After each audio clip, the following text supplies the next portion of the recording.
لو لسه فاكرة ان المكرونة بالبشاميل لازم موتزاريلا على وشها تبقي غلطانة. الوصفة دي هتغير فكرتك تماما.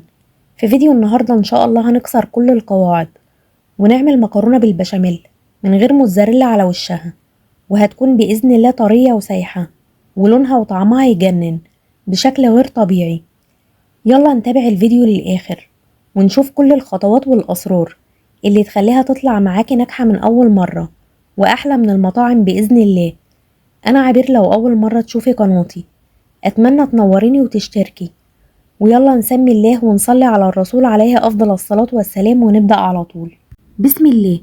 في البداية هنبتدي نعصج اللحمة في طاسة أو حلة غير لاصقة على النار، ومن غير ما أضيف أي مادة دهنية هسيبها تسخن. بعد ما سخنت هنزل بنص كيلو لحمة مفرومة وكان فيها نسبة دسم، علشان كده مش هضيف أي مادة دهنية. لو حابة تضيفي ممكن تضيفي معلقة كبيرة سمنة أو زيت زي ما تحبي. أنا مش بحب الأكل يبقى دسم قوي. هديها صدمة وأقلبها زي ما انتوا شايفين علشان كلها تاخد لون واحد، ولو في أي قطع مكلكعة هضغط عليها وأفكها. وأكيد ملاحظين إن اللحمة نزلت الدسم اللي فيها، وكده اللحمة أخدت لون واحد من كل الجوانب. وقبل ما اللحمة تنشف جدا من السوائل هضيف عليها بصلتين متوسطين فرمتهم في الكبة. ممكن كمية البصل تزيد أو تقل على حسب رغبتك. بقلب البصل لغاية ما يدبل، مش بديله لون غامق. في الوقت ده هضيف معلقة صغيرة من الملح، وهضيف نص معلقة صغيرة بهارات لحمة أو بهارات مشكلة، وربع معلقة صغيرة فلفل أسود، ورشة صغيرة من جوز الطيب اختياري ممكن تستغني عنها. هقلب المكونات مع بعض حوالي دقيقتين، وهضيف معلقتين كبار من صلصة الطماطم ممكن نستبدلها بنص كوباية من عصير الطماطم الفريش. هقلب الصلصة مع باقي المكونات، وهضيف حوالي ربع كوباية صغيرة من المية، وهقلب كل الكلام ده مع بعض حوالي 3 دقايق. وكده عصاج اللحمة جاهز معانا ومفيش فيه أي سوائل، بس في نفس الوقت طري وجوسي. كده هننزله من على النار، وفي حلة فيها مية بتغلي هضيف معلقة كبيرة من الملح. هدوب الملح، ومش هضيف أي زيت في سلق المكرونة علشان ما يعملش مادة عازلة بين المكرونة وصوص البشاميل. هضيف نص كيلو مكرونة وهسلقها 3/4 تسوية، وده بيكون شكلها. هنزلها من على النار، وقبل ما نصفيها من مية السلق بنحتفظ بكوباية من المية ممكن نحتاجها بعدين. بعد ما صفيتها من مية السلق ضفت عليها مية عادية وصفيتها علشان أوقف عملية التسوية. ويلا بينا نحضر صوص البشاميل. في حلة على النار هضيف حوالي معلقة كبيرة من الزيت علشان الزبدة ما تتحرقش، وهضيف 5 معالق كبيرة من الزبدة. أول ما تدوب وتسخن هضيف 6 معالق كبيرة هرمية من الدقيق. هسيب لكم المقادير والمكونات في صندوق الوصف بإذن الله. وطبعا خلينا متفقين إن بنضيف كمية الزبدة قد كمية الدقيق، وهقلب الدقيق واشوحه مع الزبدة حوالي دقيقتين. أول ما نوصل للون الذهبي ده هنبتدي نضيف الحليب بالتدريج، وفي الوقت ده هنستخدم المضرب السلك علشان الخليط يبقى ناعم وما يبقاش فيه أي تكتلات. وطبعا مش هنوقف تقليب علشان ما يتكتلش. ممكن تستخدمي الكمية كلها حليب، وممكن تضيفي لتر من الحليب ونص لتر من الشوربة زي ما تحبي.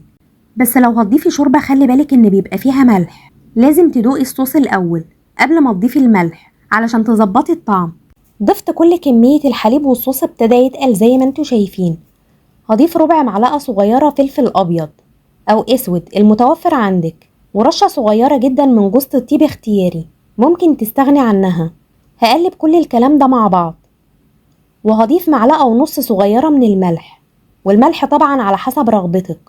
هخلط الملح واضيف معلقتين كبار جبنة كريمي ممكن تستبدليهم بقشطة من وش الحليب أو كريمة لباني، ولو مش متوفر مفيش أي مشكلة. هخلط الجبنة لغاية ما تدوب. شايفين اللهم بارك القوام ناعم وكريمي جدا. هنعرف ازاي ان القوام مظبوط وجاهز معانا؟ هنعمل خط فاصل على ظهر المغرفة، لو ما ضمش على بعض يبقى تمام كده. صوص البشاميل جاهز معانا. هننزله من على النار، وبسرعة هنجمع الصينية او القالب بتاعنا، وفي قاعدة الصينية بضيف شوية من صوص البشاميل واوزعه زي ما انتوا شايفين. وفي بول هحط نص كمية المكرونة واضيف عليها مغرفة كبيرة من البشاميل واخلطهم مع بعض زي ما انتوا شايفين. وهضيف المكرونة في الصينية وهوزعها بالشكل ده، وهضيف عليها اللحمة المعصجة ووزعها على المكرونة واضغط عليها بالاسباتيولا. وهضيف على اللحمة كمية بسيطة من الموتزاريلا الطبيعي، تقدري تستغني عنها وتستبدليها بمغرفة من البشاميل. وباقي كمية المكرونة هضيف عليها مغرفة من البشاميل واخلطهم مع بعض، واضيف باقي كمية المكرونة واوزعها كويس زي ما انتوا شايفين. ولو قوام البشاميل تقل هنزوده بالتدريج من مية سلق المكرونة اللي كنا سايبينها على جنب. هنضيف منها كوباية صغيرة أو كوباية من الشوربة أو الحليب السائل، هنخلطها مع الصوص ونقلب لغاية ما نوصل للقوام ده. ما تزوديش مرة واحدة علشان القوام ما يبقاش خفيف معاكي جدا. أنا الكوباية الصغيرة دي كانت مظبوطة على قد كمية البشاميل اللي كانت باقية معايا. حبيت أعمل الخطوة دي قدامكم، ما حبيتش ألغيها علشان البشاميل لو تقل معاكم تعرفوا هتتصرفوا ازاي. بحب كمية البشاميل تبقى كتيرة وتغطي المكرونة كلها. هساوي الطاجن زي ما انتوا شايفين، وبمنديل مطبخ هنضفه بالشكل ده علشان ما يتحرقش في الفرن، وهسيبها تتشمع شوية. ودلوقتي هقولك ازاي تعمليها بلون حلو جدا وطرية من غير ما تنشف منك، ومن غير ما تضيفي اي جبنة موتزاريلا على الوش. بعد ما الوش يتشمع دوبت معلقتين سمنة او زبدة المتوفر عندك. هدهن الوش بكل هدوء كأني بطبطب عليه بالظبط علشان الوش ما يتفتحش معايا. وهدخلها فرن سابق التسخين على الرف الوسط على درجة حرارة عالية 240 أو على حسب درجة حرارة الفرن عندك لغاية ما تاخد لون ذهبي من الأطراف. هطفي من تحت واشغل عليها الشواية لغاية ما تاخد لون ذهبي جميل من فوق. ده بيكون شكلها أخدت لون ذهبي جميل، اللهم بارك. بالنسبة لي اللون ده كده حلو جدا. هخرجها من الفرن. ايه رأيكم؟ شكلها روعة ووشها طري، اللهم بارك. لو عايزين تستنوا عليها تهدى شوية وتقطعوها، او لو مستعجلين زي وعايزين تقطعوها سخنة زي ما تحبوا، ليكم مطلق الحرية. هنسمي الله ونقطعها مع بعض وهي سخنة والبخار خارج منها زي ما انتوا شايفين. ما قدرتش استنى عليها بصراحة لان في بشر مستنيينها تخرج من الفرن. شايفين اللهم بارك؟ وشها طري وسايح وكريمي من غير ما نضيف جبن على وشها. وعلى فكرة حتى لو بردت وشها هيفضل طري معاكم ان شاء الله. اما الطعم بقى ولا غلطة، اللهم بارك. وتعالوا بصولي بقى على جمال الصينية وهي سايحة، تحفة جدا. لازم بإذن الله تجربوها بنفسكم وهتعرفوا ان هي تستاهل اكتر من الوصف بكتير. وده شكل القطعة بعد ما بردت، بتبقى متناسقة اكتر. في النهاية اتمنى تجربوها وهستنى ان شاء الله كومنتاتكم اللي بتسعدني.